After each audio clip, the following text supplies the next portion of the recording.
गणेशाय नमः। माणबसा लक्ष्मी पुराण आज गुरुवार रे आसंत महालक्ष्मींकर एही माणबसा लक्ष्मी पुराण को मूलर शेष पर्यंत निश्चय शुणंतु आ मांकर कृपा लाभ करंतु।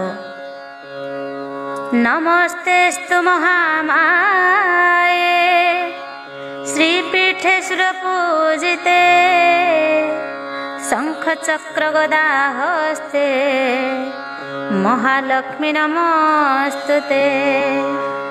नमस्ते गरुडारूढे कोलासुर भयंकरी सर्व पाप हरे देवी महालक्ष्मी नमस्तुते। सर्वज्ञ सर्ववरदे सर्वदुष्ट भयंकरी सर्व दुख हरे देवी महालक्ष्मी नमस्तुते। सिद्धि बुद्धि प्रदे देवी भक्ति मुक्ति प्रदायिनी मंत्रमूर्ति सदा देवी महालक्ष्मी नमस्तुते। आद्यंतरहिते देवी आद्यशक्ति महेश्वरी जोग जोग संभूते महालक्ष्मी नमस्तुते। स्थूल सूक्ष्म महारौद्रे महाशक्ति महोदरे महापाप हरे देवी महालक्ष्मी नमस्तुते। पद्मासन स्थिते देवी परम ब्रह्म स्वरूपिणी परमेष्ठि जगन्मातर महालक्ष्मी नमस्तुते। श्वेतांबरधरे देवी नानालंकार भूषिते जगत स्थिते जगन्मातर महालक्ष्मी नमस्तुते। महालक्ष्मी अष्टकं स्तोत्रं जपठेत् भक्तिमान् नरः सर्वसिद्धिमवाप्नोति राज्यं प्राप्नोति सर्वदा। एककालं पठे नित्यं महापापविनाशनं द्विकालं जः पठे नित्यं धनधान्य समन्वितः त्रिकालं जः पठे नित्यं महाशत्रुविनाशनं महालक्ष्मीर्भवे नित्यं प्रसन्न वरदा शुभा। नमस्ते कमला मागो सागर दुलणे नमस्ते कमलालया अति दयावती। नमस्ते कमला मागो सागर दुलणी नमस्ते नमस्ते लक्ष्मी विष्णुंक घरणी। नमस्ते कमलालया अति दयावती स्थावर जंगम कीट आदि पाळुनीति। तोर दया बळे मागो दरिद्र जनर होई अचल वित्त जीर्णई कुबेर। तोर द्रोही जने मागो नन मिळई जेते अरजिले केबे पेट न पुरई। तोहर चरित मन देई जे शुणई किय बा भक्ति भावे सर्वदा गुणई। ताहार दरिद्रपण जाए दूर होई सर्वदा ताकु प्रसन्न हेउ महामाई। एणु तो चरणे मागो शेष प्रणाम करुछि पुरा बारे मोर मनस्काम। तो चरित किंचिते मु करिबि रचन जगत जननी बारे दियो दिव्य ज्ञान। दिने को नारद पराशर मुनि दुई भ्रमी भ्रमी एक ग्रामे प्रवेशिले जाई। सेही दिन मार्गशीर मास गुरुवार पर्व पड़ी सर्वपुरवासी ବାସୀଙ୍କର। ପ୍ରତି ଘର ଦ୍ୱାର ଗୋମୟରେ ଲିପା ହୋଇ ଲକ୍ଷ୍ମୀ ପାଦ ପଦ୍ମ ଚିତା ପଡ଼ିଥିଲା ତହିଁ। ନାରୀମାନେ ସ୍ନାନ ସାରି ପିନ୍ଧି ଝିନ ବାସ ଲକ୍ଷ୍ମୀଙ୍କ ପୂଜାରେ ସର୍ବେ ହୋଇଛନ୍ତି ରତ। ବ୍ରାହ୍ମଣଙ୍କ ଠାରୁ ଯେ ଚଣ୍ଡାଳ ପରିଜନ୍ତେ ଲକ୍ଷ୍ମୀଙ୍କ ପୂଜାରେ ରତ ଅଛନ୍ତି ସମସ୍ତେ। ହୁଳହୁଳି ଶବଦରେ ପୁରିଛି ଗଗନ ଦେଖିଏ ଉତ୍ସବରିତ ବିଧାତା ନନ୍ଦନ। ପଚାରନ୍ତି ପରାଶର ମୁନିଙ୍କୁ ଦନ୍ତ କହ କହ ତପିବର ଏ କିସ ଚରିତ। ବ୍ରାହ୍ମଣ ଚଣ୍ଡାଳ ଆଦି ସମସ୍ତ ଜାତିରେ କରୁଛନ୍ତି କି ଉତ୍ସବ ଆନନ୍ଦ ମତିରେ। କେଉଁ ବ୍ରତ କି ଉପାସ ଅଟେ ଏହା ନାମ କାହାକୁ କରନ୍ତି ପୂଜା ତାର କି ନିୟମ। ଏହା ଶୁଣି ପରାଶର ହୋଇ ହସ ହସ କହନ୍ତି ବଚନ ଧୀରେ ଶୁଣ ବିଧି ଶେଷ। ଏ ଧନ ମାଣିକା ଗୁରୁବାର ଯେ ଅଟଇ ଲକ୍ଷ୍ମୀ ଦେବୀଙ୍କର ପୂଜା ଏ ବ୍ରତେ ଘଟଇ। ସବୁ ମାସ ମାନଙ୍କରେ ମାର୍ଗଶିର ସାର ତହିଁରେ ପଡ଼ଇ ଯେଉଁ ଯେଉଁ ଗୁରୁବାର ଲକ୍ଷ୍ମୀଙ୍କର ପ୍ରିୟ ସେହି ବାର ମାନ ଜାଣ। ସବୁଠାରୁ ଆଦ୍ୟ ଗୁରୁବାର ଯେ ପ୍ରଧାନ ଏକ ଦିନେ ଶୁକ୍ଳ ଦଶମୀ ଗୁରୁବାର ପଡ଼ିଲେ ସୁଦଶା ବ୍ରତ ହୁଏ ସେ ଦିନର। ଲକ୍ଷ୍ମୀଙ୍କର ଅତି ପ୍ରିୟ ଅଟଇ ସେ ବ୍ରତ ଏହା କହି ପରାଶର ହେଲେ ମୌନ ବ୍ରତ। ପୁଣି ତାହାଙ୍କୁ ପୁଛିଲେ ବ୍ରହ୍ମାଙ୍କ କୁମର ଲକ୍ଷ୍ମୀ ବ୍ରତ କରିଥିଲେ ମର୍ତ୍ତ୍ୟ କେଉଁ ନର। ତହିଁରେ ସେ କେଉଁ ଶୁଭ ଫଳ ଲଭିଅଛି ଲକ୍ଷ୍ମୀ ଦ୍ରୋହୀ ହୋଇ କରି କେ ଦୁଃଖ ପାଇଛି। ଏହି ସବୁ ମୋ ଆଗରେ କହତ ଗୋସାଇଁ ଶୁଣିବାକୁ ତାହା ଚିତ୍ତେ ଶ୍ରଦ୍ଧା ଉପଜଇ। ନାରଦ ବଚନ ଶୁଣି ପରାଶର ମୁନି କହନ୍ତି ହରଷ ଚିତ୍ତେ ସୁମଧୁର ବାଣୀ। ଧନ୍ୟ ହେ ନାରଦ ତୁମ୍ଭେ ପବିତ୍ର ଚରିତ୍ର ଲକ୍ଷ୍ମୀ ବ୍ରତ କଥାରେ ଯେ ହୋଇଅଛ ରତ। କହୁଅଛି ପୁରାତନ କଥା ଅଛି ଯାହା ହୋଇବ ଆନନ୍ଦ ଜାତ ଶୁଣିଲେଟି ତାହା। ଏକ ଦିନେ ଜଗନ୍ନାଥ ପାଶେ ଲକ୍ଷ୍ମୀ ଥିଲେ କର ପତ୍ର ଯୋଡ଼ିନ ତାହାଙ୍କୁ ଜଣାଇଲେ। ଆଜି ମୋ ବାରର ବ୍ରତ ପଡ଼ିଲା ଗୋସାଇଁ ତୁମ୍ଭେ ଆଜ୍ଞା ଦେଲେ ନଗ୍ର ବୁଲି ଯିବି ମୁଇଁ। ଗୋବିନ୍ଦ ବୋଇଲେ ଲକ୍ଷ୍ମୀ ନଗ୍ରହି ବୁଲିବ ଦଶମୀ ପାଳନା ଅନ୍ନ ବେଗେ ରାନ୍ଧି ଦେବ।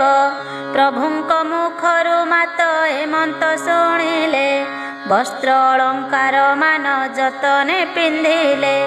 ନାସିକାରେ ନବରତ୍ନ ବସଣି ଖଞ୍ଜିଲେ 74 ରତ୍ନମାଳା କଣ୍ଠେ ଲମ୍ବାଇଲେ। କରରେ ବାହୁଟି ରମ୍ୟ ବଳୟ କଙ୍କଣ ସୁନା ସୂତା ମାଣିକ୍ୟ ପଦକ ଆଭରଣ। ବାଜେଣୀ ନୂପୁର ମାତା ପଦରେ ଖଞ୍ଜିଲେ ଏପରି ନାନା ଭୂଷଣେ ସୁବେଶ ହୋଇଲେ। ଯେ ବଣ ମାତାଙ୍କ ଅଧିକାର 3 ପୁର ଆଭରଣ କେତେ ମାତ୍ର ଦେବୀ ପଟାନ୍ତର। ଶୁଣ ହେ ନାରଦ ଏହା ହୋଇ ଏକ ଚିତ୍ତ ବୃଦ୍ଧା ବ୍ରାହ୍ମଣୀ ରୂପକୁ ଧରି ଜଗନ୍ନାଥ ପ୍ରବେଶ ହୋଇଲେ ଯାଇ ସାଧୁର ଦୁଆରେ। ସାଧବାଣୀ ଉଭା ହୋଇଥିଲେ ସେହିଠାରେ ତାକୁ ଦେଖି ମହାଲକ୍ଷ୍ମୀ କହନ୍ତି ବଚନ ଶୁଣ ଶୁଣ ସାଧବାଣୀ ହୋଇ ସ୍ଥିର ମନ। ଆଜି ପରା ମହାଲକ୍ଷ୍ମୀ ବ୍ରତ ଗୁରୁବାର ଲିପା ପୋଛା କରି ନାହୁଁ କିମ୍ପା ଘର ଦ୍ୱାର। ସାଧବାଣୀ ଏହା ଶୁଣି ବୋଲଇ ସେ କ୍ଷଣି କି ରୂପେ ବ୍ରତ ହୁଏ କାହା ପୂଜା ପୁଣି। ବୁଝାଇ ତା ସବୁ କହ ହେ ନାନୀ ଗୋସାଇଁ। ଅଇଲେ ମନକୁ ମୁହେଁ ବ୍ରତ କରିବଇଁ। ଏହା ଶୁଣି ପଦ୍ମାଳୟା କହନ୍ତି ସଧୀରେ, ଶୁଣ ସାଧବାଣୀ ବ୍ରତ ହୁଏ ବିଧିରେ। ମାର୍ଗଶିର ମାସେ ଯେଉଁ ଆଦ୍ୟ ଗୁରୁବାର, ସେଦିନ ଓଷାର ସେଜ ଛାଡ଼ି ତତ୍ପର। ଗୋମୟ ଜଳରେ ଘର ଦୁଆର ଲିପିବ, ଲକ୍ଷ୍ମୀ ଦେବୀ ପାଦ ପଦ୍ମ ଚିତାକୁ ଲେଖିବ। ନୂଆ ମାଣ ଗୋଟିଏ ଅଣାଇ ଯତ୍ନେ ବେଗେ, ଧୋଇ ଧାଇ କରି ତାକୁ ଶୁଖାଇବ ବେଗେ। ତାହାକୁ କରିବ ନାନା ଚିତ୍ର ଯେ ବିଚିତ୍ର, ଚାଉଳକୁ ବାଟି ଚିତା ଲେଖିବ ସମସ୍ତ। ତହିଁ ସ୍ନାନ କରି ଆସି ହୋଇ ରୁଚିମନ୍ତ, ଚଉକି ବା ଖଟୁଲିଏ ଆଣିବ ତ୍ୱରିତ। ତାକୁ ଧୋଇ ତାର ପରେ ଦେବ ନୂଆ ଧାନ, ରଙ୍ଗ କଳା ନହିଁ ହୋଇଥିବ ଶୁକ୍ଳ ବର୍ଣ୍ଣ। ତହୁଁ କିଛି କୁଢ଼ାଇ ଯେ ସେ ନୂଆ ମାଣରେ, ଧାନ ମାଣ ଯେ ପୁରାଇ ରଖିବ ତାପରେ। ସେ ଧାନ ମାଣ ଉପରେ ଗୁଆ 3 ଗୋଟି, ହଳଦୀ ପାଣିରେ ତାହା ଧୋଇ ଥୋଇବଟି। ଶୁକଳ ଧାନର ଶିଖା ରଖିବେଣ୍ଟି କରି, ମାଣ ଉପରେ ତାହାକୁ ଥୋଇବ ବିଚାରି। ଚୂଳ ଆଖୁ ମୂଳା କଦଳୀରେ ସଜାଡ଼ିବ, ପଟାଦି ରଙ୍ଗ ବସନ ପୁଷ୍ପେ ମଣ୍ଡାଇବ। ତହୁଁ ଆବାହନ ମହାଲକ୍ଷ୍ମୀଙ୍କୁ କରିବ, ଗନ୍ଧ ପୁଷ୍ପ ଧୂପ ଦୀପ ଆଦି ସମର୍ପିବ।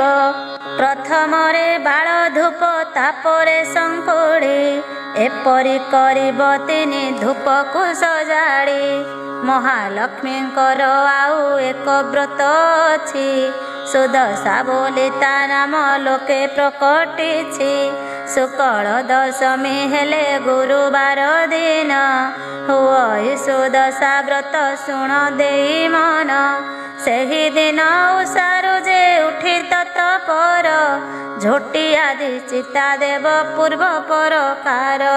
ସ୍ନାନ ସାରି ଗୃହେ ପଦ୍ମ ମଣ୍ଡଳ ଲେଖିବ, ତହିଁ ପରେ ଧୋଇ ଏକ ଖଟୁଲି ରଖିବ। ତହିଁ ପରେ ଲକ୍ଷ୍ମୀ ପୂଜା ଗୁଆକୁ ଥୋଇବ, ପଞ୍ଚାମୃତ ଶୁଦ୍ଧ ଜଳେ ସ୍ନାନ କରାଇବ। 10 ଖିଅ ସୂତାରେ ଯେ ପ୍ରତ୍ୟେକ କରିବ, ଲକ୍ଷ୍ମୀଙ୍କ ନାମରେ 10 ଗୋଟି ଗଣ୍ଠି ଦେବ। 10 କେରା ଦୁବରେ ଯେ ବ୍ରତ ଗୁଡ଼ାଇବ, ମହାଲକ୍ଷ୍ମୀ ଗୁଆ ପାଖେ ତାହାକୁ ଥୋଇବ। କରୁଥିଲେ ପୂର୍ବରୁ ସେ ବ୍ରତ ପୁରାତନ, ବ୍ରତ ଡୋର ଆଣି ତହିଁ ଥୋଇବ ବହନ। ପ୍ରଥମରେ ବାଳ ଧୂପ ନୈବେଦ୍ୟ କରି, ତାପରେ ଯା ଭୋଗ ଦେବ ଶୁଣ ହେତୁ କରି। ଅରୁଆ ଚାଉଳ 1 ମାଣ ତିନ୍ତାଇବ, ତାକୁ କୁଟି ଚୂନା କରି ଯତନେ ରଖିବ। କଦଳୀ ନଡ଼ିଆ ଛେନା ଆଦି 10 ପୁର, ଦେଇ 10 ଗୋଟି ମଣ୍ଡା କରିବ 17। ମହାଲକ୍ଷ୍ମୀଙ୍କୁ ତା ପୂଜା କରି ଭକ୍ତି ଚିତ୍ତେ, ସେ ପ୍ରସାଦ ଖାଇ ଦିନ ବଞ୍ଚିବ ଯେ ସୁସ୍ଥେ। ମହାଲକ୍ଷ୍ମୀ ପ୍ରସାଦ ଯେ ପରକୁ ନ ଦେବ, ବିଭା ହୋଇଥିବା ଝିଅ ସୁଦ୍ଧା ନ ଖାଇବ। ଯେଉଁ ତାରୁ କଥା 1 ମନ ଦେଇ ଶୁଣ, ଗୁରୁବାର ଦିନ ଯେଉଁ କଥା ନିବାରଣ। ସେ କଥା କହୁଛି ଏବେ ସାଧବାଣୀ ଶୁଣ, କେବେ ନ ଭାଜିବ ଖଇ ଗୁରୁବାର ଦିନ। ଯେଉଁ ନାରୀ ଗୁରୁବାର ଦିନରେ ଆମିଷ, ଭୁଞ୍ଜଇ ଲୋଭରେ କିବା ନ ପଖାଳେ କେଶ। ଗୁରୁବାରେ ଯେଉଁ ନାରୀ ତୁଳାକୁ ଭିଣଇ, ଲାଉରେ ଆମିଷ ଦେଇ ଯେ ଗ୍ରାସ କରଇ। ଖଟର ଛାୟାରେ ଯେହୁ କରଇ ଶୟନ, ରାତ୍ର କାଳେ ଦଧି ଅନ୍ନ ଯେ କରେ ଭୋଜନ। ଖୌର ହୁଏ ଯେହୁ ଯାଇ ନାପିତର ଦ୍ୱାରେ, ଭୋଜନ ସମୟ ଅନ୍ନ ପକାଏ ଭୂମିରେ। ଭୁଞ୍ଜି ନ ପାରିଣ ଅନ୍ନ ଫୋପାଡ଼ିଣ ଦିଏ, ଏଡ଼େ କର୍ମ ଯେ କରେ ସେ ଲକ୍ଷ୍ମୀଙ୍କୁ ନ ପାଏ। ଗୁରୁବାର ଦିନ ସକାଳରୁ ଗୋମୟରେ ଦୁଆର ଯେ ନଲି ପଇ ଅଳସ ପଣରେ ଚୁଲିରୁ ନ କାଢ଼େ ପାଂଶ ଭକ୍ଷେ ଯେ ଆମିଷ ଏମାନଙ୍କ ଠାରେ ଲକ୍ଷ୍ମୀ କରନ୍ତି ଯେ ରୋଷ ଧନ ଜନ ସବୁ ତାର ହରଣ କରନ୍ତି ମାଗି ଗଲେ ଅନ୍ନ ବସ୍ତ୍ର କେହି ନ ଦିଅନ୍ତି ଗୁରୁବାରେ ଯେଉଁ ନାରୀ ପିନ୍ଧେ ଶୁକ୍ଳ ଲୁଗା ଐଶ୍ୱର୍ଯ୍ୟ ସମ୍ପଦ ପାଏ ହୁଏ ସୁଭାଗା ଗୁରୁବାରେ ଯେଉଁ ନାରୀ ପିଲାଙ୍କୁ ମାରଇ କି ବାପାକ ହାଣ୍ଡି ଧୋଇ କଳା ନ ଛାଡ଼ଇ ସନ୍ଧ୍ୟା ଗଡ଼ି ଗଲେ ଯେ ଦିଅଇ ସନ୍ଧ୍ୟାବତୀ ପୁତ୍ର ଧନ ହାନି ହୁଏ ସଦା ହୁଏ ବହୁ କ୍ଷତି ଗୁରୁବାରେ ଯେଉଁ ନାରୀ ପୋଡ଼ା ଦ୍ରବ୍ୟ ଖାଏ ଶୋଇବାର ଛଜା ବଙ୍କା କରିଣ ବିଛାଏ ଶାଶୁ ଶ୍ୱଶୁରଙ୍କୁ ନ ମାନଇ ଯେ ରମଣୀ ଉଲଗ୍ନ ହୋଇ ଶୟନ କରେ ଯେଉଁ ପ୍ରାଣୀ ଅମାବାସ୍ୟା ସଂକ୍ରାନ୍ତିରେ ବୁଲାଏ ଯେ ହଳ ଏହି ଦିନ ମାନଙ୍କରେ ଘେନଇ ତୈଳ ସଭାରେ ବସିଣ ଯେ ମାନବ ମିଛ କହି ଆଳସେ ପାଦ ନ ଧୋଇ ଯେ ଭୁଞ୍ଜିବ ସଇ କୁଷ୍ମାଣ୍ଡ ଫଳକୁ ଯେ ରମଣୀ କାଟଇ ଋତୁମତୀ ନାରୀ କି ଯେ ରମଣ କରଇ କନ୍ୟା ତୁଳା ମାସେ ପିତୃ ଶ୍ରାଦ୍ଧ ନ କରଇ କଥା କହୁ କହୁ ସବୁ ବେଳେ ଯେ ହସଇ ଏମନ୍ତ ମନୁଷ୍ୟ ସଦା ବହୁ କଷ୍ଟ ପାଇ ଆୟ ବୁଦ୍ଧି ନାଶ ଯାଏ ଅନ୍ନ ନ ମିଳଇ ଗୁରୁବାର ସଂକ୍ରାନ୍ତି ଅମାବାସ୍ୟା ଦିନ ରଜନୀରେ ସ୍ତ୍ରୀ ପୁରୁଷ କଲେ ଭୋଜନ କିବା ଏହି 3 ଦିନ ଯେଉଁ ନାରୀ ମୋହେ ପୁରୁଷ ସଙ୍ଗରେ ମାତି ଧର୍ମକୁ ନ ଚାହେଁ ପ୍ରାଣେ ନାଶ ନ କରିଣ ତାକୁ ଦୁଃଖ ଦେଇ ବୁଲାନ୍ତି ଯେ ଅନ୍ନ ବସ୍ତ୍ର କାହିଁ ନ ମିଳଇ ଏତିକି ଦିନରେ ଯେହୁ ତିକ୍ତ ଦ୍ରବ୍ୟ ଖାଆନ୍ତି ଅନ୍ତକାଳେ ଯମଦ୍ୱାରେ ବହୁ ଦଣ୍ଡ ପାଆନ୍ତି ଏ 3 ଦିନ ଯେ ନାରୀ କରଇ ହବିଷ୍ୟ ଦୁଃଖୀ ରଙ୍କି ଦେଖି ଦାନ କରଇ ବିଶେଷ करे लक्ष्मी व्रत लक्ष्मी बारे उपवास बढ़िब ताहार धन जन आयु जस सकाळु से जरू उठी जे मुख न धुए ता मुख जे जन देखे तार शुभ नुहे रात्र से बासी से जे करे शयन ता गृह को लक्ष्मी त्याग करती बहन आसन बिना जे भूमि परे बसी खाए किबा जे कुमारी संगतरे बामन हे दक्षिण पश्चिम मुखे जे भुंजी बसई एमानंक पासु लक्ष्मी जानती दूर होई संध्यारे कुंढाई केश बांधे जेउ नारी तेभे न देखंती लक्ष्मी ताहार जे सिरी भोजन करी जे मुख शोधन न करे भोजन करई जे अंधकार घरे स्नान परे हुई जे तैल मर्दन करे जे नख मुने भूमि विदारण पिंधि लुगा से जे बिंची हुई एमानंक बदन को लक्ष्मी न चाहई जेउ नारी निज पति ठारे रोष बहे स्वामी जहा बोले ताहा करे न करे केबे पर पुरुष रे जे होई थाए रत परिष्कृत नही हुए जे नारी कुचित एमंत नारी मुख लक्ष्मी न देखंती कांगालिनी परिवार द्वारे से बुलंती कलही अलसी अति अप्रिया साहसी देव विप्र अतिथि रे नुहई विश्वासी एही परी जेउ नारी थिले से गृह समान लक्ष्मी से स्थान को सदा करंती वर्जन जेउ नारी भक्ति चित्ते स्वामी की न सेवे जन्मे जन्मे स्वामी दुखे दुखी हुए भवे जेउ नारी स्वामी की देवता सममणि सेवा करी तो सुथाए तार मती चिन्ही निज अंग परिष्कार करी शुचि हुए सान बड़ समस्तंको सम भावे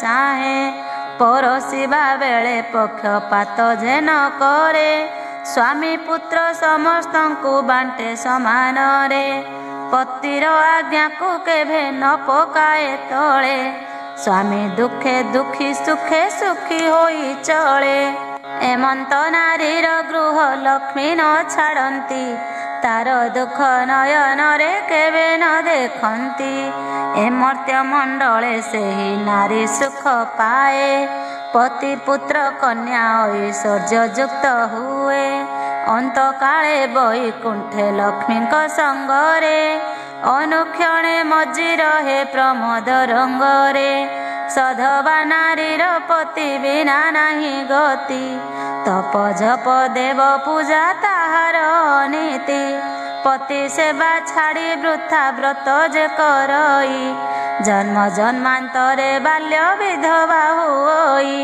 जेउ नारी आनंदरे अतिथि सेवई पुण्यवती बोली ताको पुराण रे कही एमंत प्रकारे जेउ नारी बा पुरुष आपणार कुल धर्म न छाड़ती लेस सदा बेले करती उत्तम आचरण श्रीलक्ष्मी ताहांक पादे मिलती तत्क्षण पति सेवा बिना नाही नारींकर गति पति प्राणा नारी करे देव लोक गति नारींकर लक्ष्मी व्रत पति सेवा बिना अन्य देव पूजा तीर्थ यात्रा विडंबना पति सेवा बर जिजे माती गरबरे गुरुवारे लक्ष्मी व्रत सेहु जदि करे ताहार नुहई भल जनमे जनमे दुख शोक रोग भोग संसारे से भ्रमे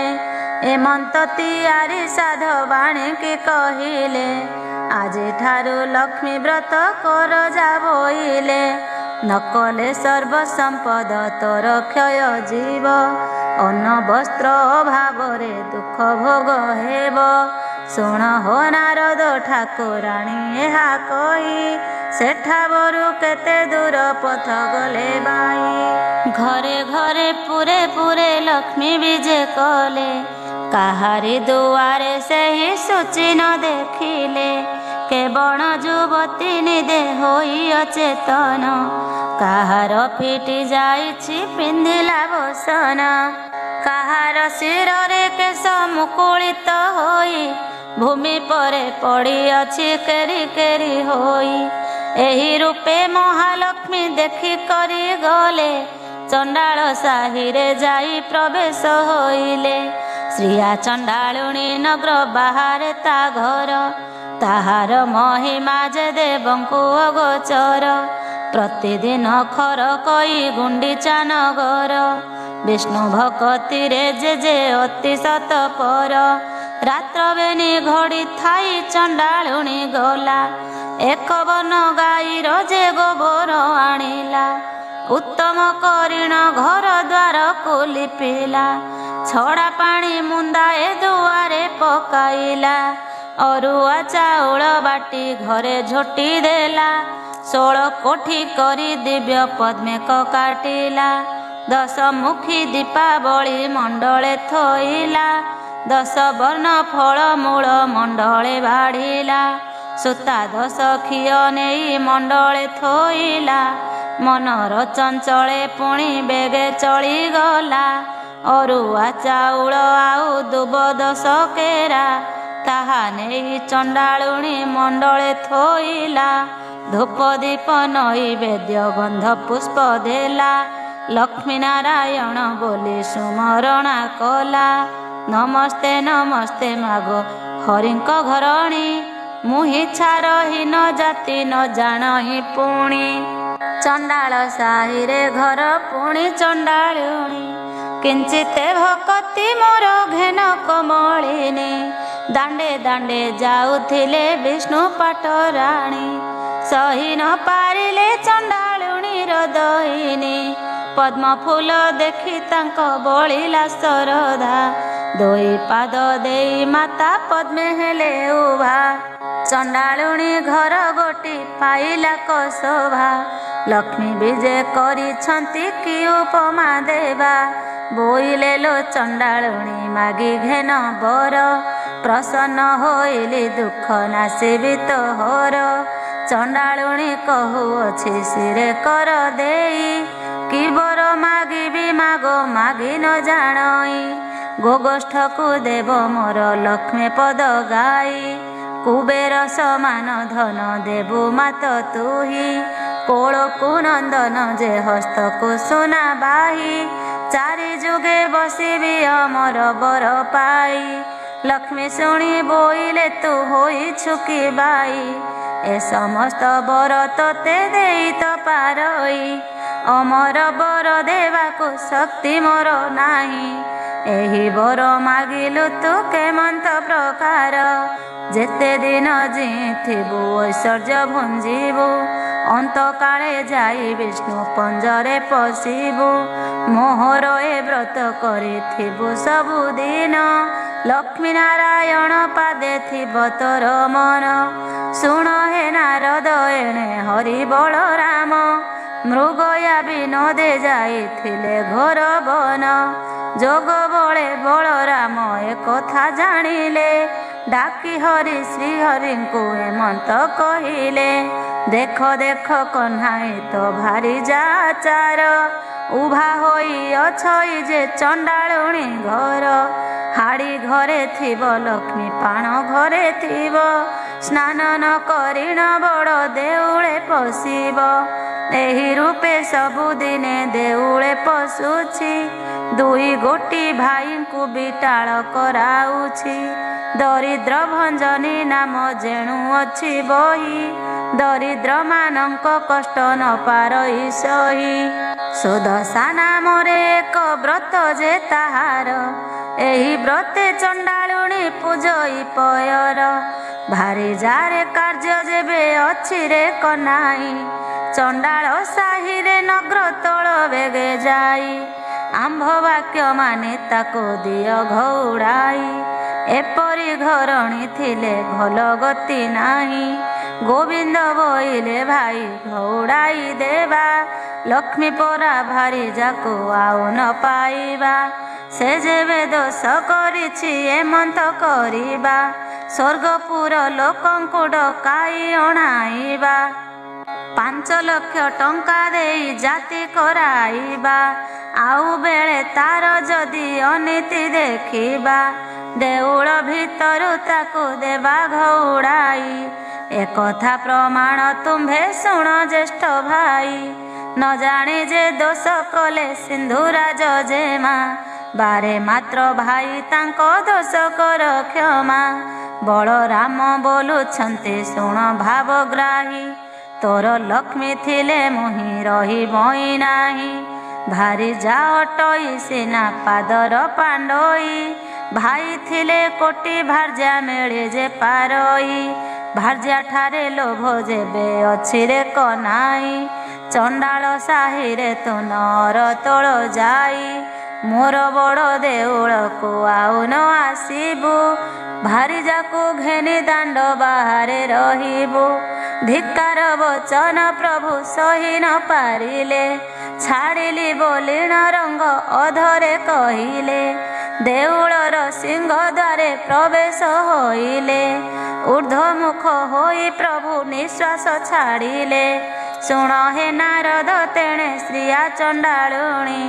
ପୂଜା କରୁଥିଲା ଲକ୍ଷ୍ମୀଙ୍କର ପାଦ ବେନି। ତାହାର ପୂଜାରେ ଦେବୀ ସନ୍ତୁଷ୍ଟ ହୋଇଲେ। ଯାଚିଣ ଅନେକ ବର ପ୍ରଦାନ ଯେ କଲେ। କୁଟୀର ଖଣ୍ଡିକ ଥିଲା ବଲୁରୀର ବାସ। ଲକ୍ଷ୍ମୀ ଦୟା କଲେ ତାକୁ ଚନ୍ଦନ ଉଆସ। ଯେଉଁ ଚଣ୍ଡାଳୁଣୀ ଘରେ ନଥିଲା କ ଅନ୍ନ। ଚାରି କୋଣେ ଦେଲେ ତାକୁ ଶୁଦ୍ଧ ଯେ ସୁବର୍ଣ୍ଣ।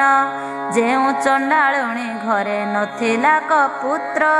ଲକ୍ଷ୍ମୀ ଦୟା କଲେ ତାର ହେଲା 5 ସୁତ।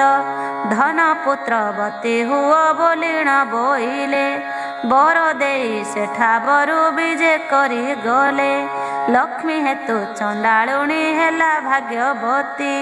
एबे शुण हे नारद अपूर्व भारती सिंह द्वारे विजय लक्ष्मी जे महामाई देखिले दुआरे बसी छंती बेनी भाई बोइले जे बाट छाड़ भीतर को जीवी दशमी जोगाड़ मोहि मणोहि रांधिबी गोविंद बोइले लक्ष्मी होइल कि बाई चंडाल साहिकी जाइथिल काहीं पाई आम्भे न देखुण जे देखिले बड़ भाई आम्भे देखिथिले सिना दियंतु घोड़ाई जाओ लक्ष्मी तुम्भ ठारे आउ कार्य नाही धिकार बहुत मते कले बड़ भाई हाड़ी घरे थिब लक्ष्मी थिब पाण घरे स्नान न करी पशुछि देउल भितरे ताठारु पापिनी आउ संसार रे नाही मोहर वचन एबे शुण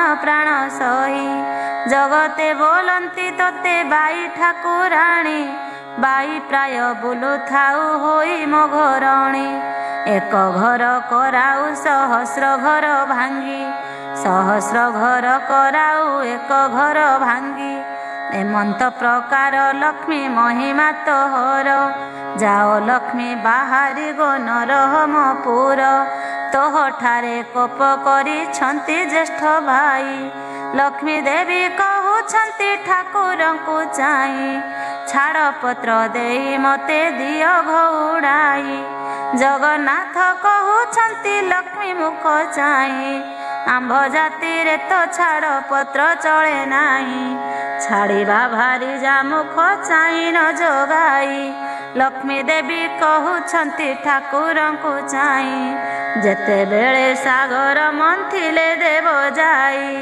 वेद मंत्रादि सहिते मते पाइथिल सेते बेल कथा तुम्भे पासरी जे देल मोर पिता वरुण जे तुम्भंकु बरिले कनक बेदीरे नेई विवाह कराइले झियो देई शरण पशिले तुम्भ ठाई दश दश मोर क्षमा करिवार पाई 10 गोटी दोषरु गोटिए न सहिल प्रथमरे चंडालुणी बोली गाली देल विभावासी दिन जुआ खेलिबार बेले 7 कड़ा कौड़ी जे पातिलई तले तुम्भे ढाली दियो नाथ मोहर हस्तरे सुवर्ण कौड़ी मुहि जाकिलई करे छड़ाई न पारी तुमे ब्रह्मांड ठाकुर मते बोइल जा इच्छा मागिबे न बर जहा मन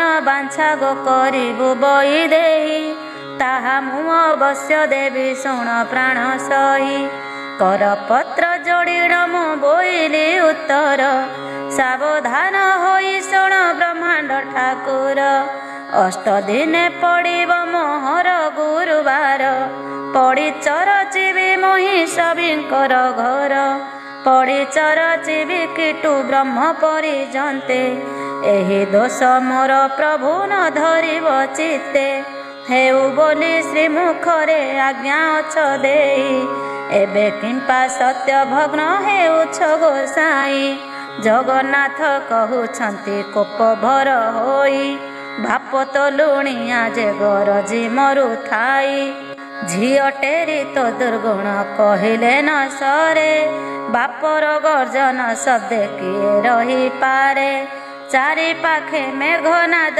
पाचेरी तोलाई बड़ देउल रे रही अछु दुई भाई महालक्ष्मी बोलुछंती ठाकुरंकु चाहि अछबर घरे दंडे थिली उभा होई अछब बिटाल बोली दियो घौड़ाई पुणी जाति कुल गोत्र कहिल गोसाई प्रभु हेतु सबु जायु अछि गोप्य होई तुम जाति कुलर तो ठिकणा न थाई तुम्भ जाति कुल जे कहिले न सरई गौड़ घरे रहिल 2 गोटी भाई निमा नामे सिपुटी जे जाति रे गोलक ताहा घरे जगन्नाथ कल न भक्ष दूत पणे जाइथिल हस्तिना भुवन विदुर घरे जे पुणी करिल भोजन ଯାରା ନାମେ ଶବର ଯେ ଅରଣ୍ୟରେ ଘର, ସେ ତୁମ୍ଭଙ୍କୁ ପୂଜିଲା ବରଷ 10-12। ଅରଣ୍ୟର ଫଳମୂଳ ଖୋଜିଣ ଆଣଇ, ବସିଣ ପ୍ରଥମେ ଭଲ ମନ୍ଦ ସେ ଖାଇ। ପିତା କଷା ସବୁ ପ୍ରଭୁ ଆଡ଼ କରି ଦେଇ, ଯେ ଫଳ ସୁଆଦ ତାହା ତୁମ୍ଭଙ୍କୁ ଭୁଞ୍ଜାଇ। ଶବର ବିଟାଳ ତୁମ୍ଭେ ବେନି ଗୋଟି ଭାଇ, ଏକଥା କି ତୁମ୍ଭ ମନ ଗଲା ଭୁଲି ହୋଇ। ଆପଣେ ପାତ କି କିମ୍ପା ପର ନିନ୍ଦା କର, ପାପ ପୁଣ୍ୟ ଦୁଇ କଥା ବିଚାର ନ କର। ଭାରି ଯାଜେ ଦୋଷ କଲେ ପତିତାସ ହୋଇ, ଏକ ଅପରାଧେ ପ୍ରଭୁ ଭୃତ୍ୟ କିତେ ଜୟୀ। କିମ୍ପା ନ କର ଗୋସାଇଁ ଏମନ୍ତ ବିଚାର, ଯାଅ ଯାଅ ବୋଲୁଅଛ ମୋତେ ବାରମ୍ବାର। ଜଗନ୍ନାଥ କହୁଛନ୍ତି ଏମନ୍ତ କରିବା, ମାଣେ ମାଣେ ପଡ଼ି ତୋତେ ନିତ୍ୟ ଦେଉଥିବା। ଭାଇଙ୍କୁ ବୁଝାଇ ପଛେ ତୁମ୍ଭଙ୍କୁ ଆଣିବୁ, ଭାଇଙ୍କ ଆଜ୍ଞା ଅବଜ୍ଞା କେବେ ନ କରିବୁ। ଲକ୍ଷ୍ମୀ ଦେବୀ କହନ୍ତି ପଡ଼ିରେ କାର୍ଯ୍ୟ ନାହିଁ, ଅନାଥ ରକ୍ଷ ପ୍ରାୟ ଯାଉଅଛି ମୁହିଁ। ରାଣ୍ଡି ଅଲକ୍ଷଣୀ ଝିଅ ମୁହିଁ ଯେ ନୁହଁଇ, ପିତାର ଘରକୁ ମୁଁ ଯେ ବାହାରି ଯିମଇ। ତୁମ୍ଭ ଅଳଙ୍କାର ମାନ ପ୍ରଭୁ କାଢ଼ି ନିଅ, ପଛରେ ମୋତେ ଯେ ଆଉ ବୋଲଣା ନ ଦିଅ। ଗୋବିନ୍ଦ ବୋଲନ୍ତି ଲକ୍ଷ୍ମୀ ହୋଇଲୁ କି ବାଇ, ଅଙ୍ଗ ଅଳଙ୍କାର ଆମ୍ଭେ ନେବୁ କାହିଁ ପାଇଁ। ଭାରି ଯା ଦେହରେ ଯେଉଁ ଅଳଙ୍କାର ଥାଏ, ସ୍ୱାମୀ ହୋଇ ତାହାଠାରୁ କାଢ଼ି ନ କିଣିଏ। ଠାକୁରାଣୀ କହୁଛନ୍ତି ଶ୍ରୀମୁଖକୁ ଚାହିଁ, ତୁମ୍ଭର ଅଟଇ ମୁଁ ଯେ ପ୍ରଥମ ବିବାହୀ। ପଛରେ କହିବ ଲକ୍ଷ୍ମୀ ଆମ ଘରେ ଥିଲା, ସହସ୍ର ଟଙ୍କାର ଅଳଙ୍କାର ଘେନି ଗଲା। ଏମନ୍ତ ଖ୍ୟାଦି ମୋତେ ନଦିଅ ଗୋସାଇଁ, ତୁମ୍ଭ ଅଳଙ୍କାର ମାନ ନିଅ ବାହୁଡ଼ାଇ। ଶିରରୁ କାଢ଼ିଲେ ଲକ୍ଷ୍ମୀ ମୁକୁତାର ଜାଲି, ହୃଦରୁ କାଢ଼ିଲେ ଇନ୍ଦ୍ର ଗୋବିନ୍ଦ କଞ୍ଚୁଲି। ଅଣ୍ଟାରୁ କାଢ଼ିଲେ ମାଏ ରତ୍ନ ଓଢ଼ିଆଣି, ନାସିକାରୁ କାଢ଼ିଲେ ଯେ ମୁକୁତା ବସଣି। କର୍ଣ୍ଣଦ୍ୱୟରୁ କାଢ଼ିଲେ ହୀରାର କୁଣ୍ଡଳ, ଗଳାରୁ କାଢ଼ିଲେ ଯେ ଦୋଷରି ଚିନା ମାଳ। ପାଦରୁ କାଢ଼ିଲେ ଦେବୀ ବାଜେଣୀ ନୂପୁର, ଅଙ୍ଗୁଷ୍ଠୀରୁ କାଢ଼ିଲେ ଯେ ଝୁଣ୍ଟିଆ ସତୋର। ଅନ୍ୟ ଅଳଙ୍କାର ମାନ କି କହିବି ଆଉ, ରୁଣ୍ଡ କଲାରୁ ଦିଶିଲା ସବୁ ଦାଉ ଦାଉ। ସବୁ ଅଳଙ୍କାର ମାନ ଏକଠାବ କଲେ, ରଖ ଦିନ ବନ୍ଧୁ ଏହା ବୋଲି ସମର୍ପିଲେ। ଗୋବିନ୍ଦ କହନ୍ତି ଏହା କି କରିବୁ ନେଇ, ଆମ୍ଭର ଏ ଅଳଙ୍କାରେ ପ୍ରୟୋଜନ ନାହିଁ। ଗୃହସ୍ଥ ହୋଇଣ ଯେବେ ଭାର୍ଯ୍ୟାକୁ ତେଇ ଯିବ, 6 ମାସକୁ ଭାତ ଲୁଗା ଲେଖିଣ ଦିଅଇ।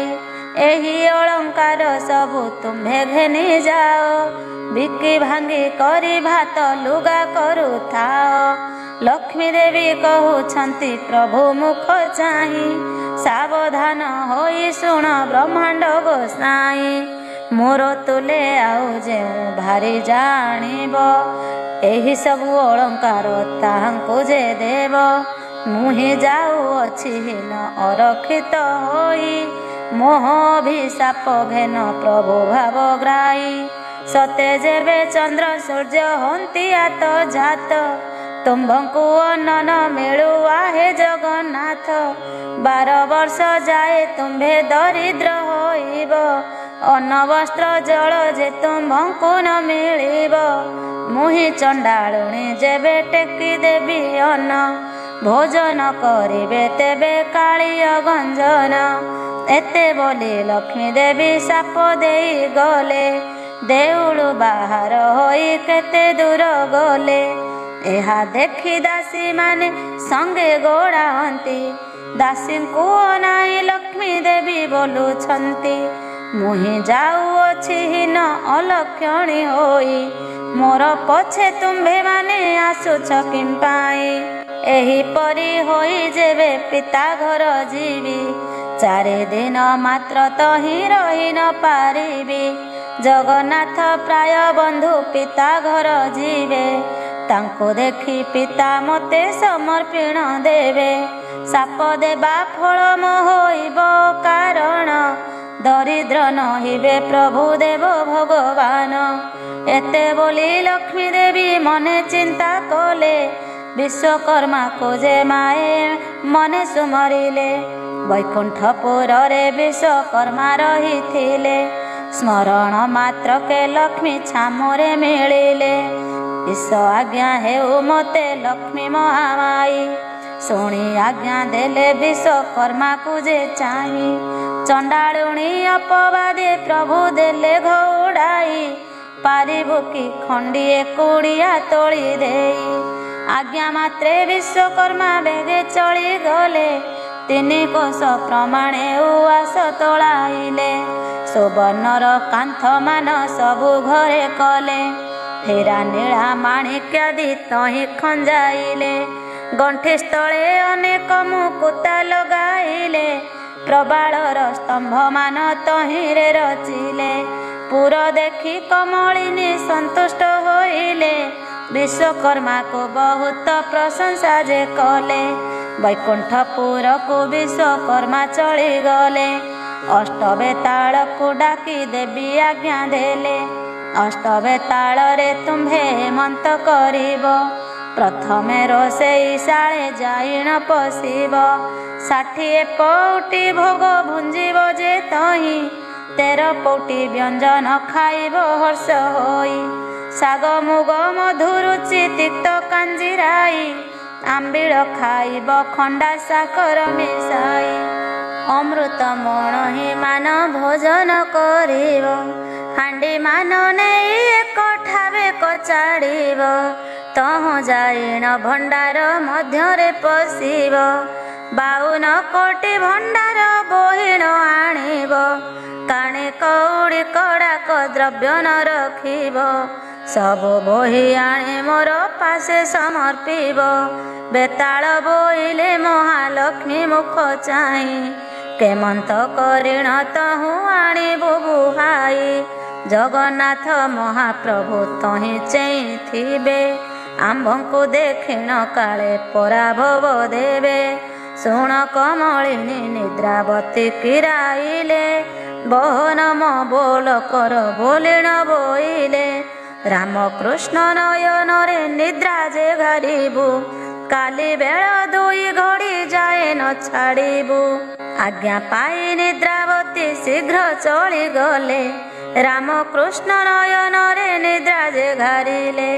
ପାକଶାଳାରେ ବେତାଳ ପ୍ରବେଶ ହୋଇଲେ, ତହିଁ ଥିବା ପାକ ଦ୍ରବ୍ୟ ସମସ୍ତ ଖାଇଲେ।